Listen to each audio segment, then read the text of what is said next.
আওয়ামী লীগকে পুনর্বাসন করছে বিএনপি, আপনারা দেখেছেন তারা নমিনেশন দিয়েছে নারীদেরকে, সেখানেও আওয়ামী লীগের নেত্রীদেরকে নমিনেশন দেওয়া হয়েছে এবং এই নমিনেশনের মাধ্যমে তারা প্রমাণ করেছে তারা আওয়ামী লীগের সাথে আসলে আতাত করে বিভিন্নভাবেই ক্ষমতায় এসেছে এবং তাদের বিচার কার্য আমি গত 2 মাসের মধ্যে বিচারের দৃশ্যমান কোনো অগ্রগতি নাই।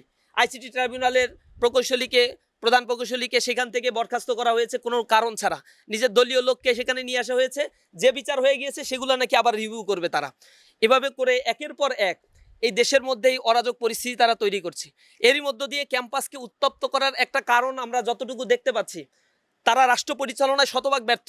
ক্ষমতায় আসার পরে তেলের মজুদ আছে বলে সংসদে চিল্লাচ্ছে, কিন্তু দীর্ঘ সারিতে জনজীবন বিপর্যস্ত, 4 কিলোমিটার 5 কিলোমিটার পর্যন্ত জনগণের লাইন ধরে যায়, তারা তেল পাচ্ছে না।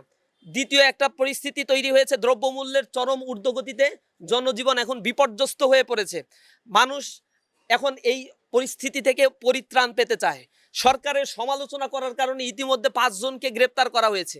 এরা আওয়ামী লীগের একেবারে প্রোম্যাক্স ভার্সন, ছাত্রলীগের একেবারেই প্রোম্যাক্স ভার্সনে পরিণত হয়েছে। আমরা এর তীব্র নিন্দা এবং প্রতিবাদ জানাই।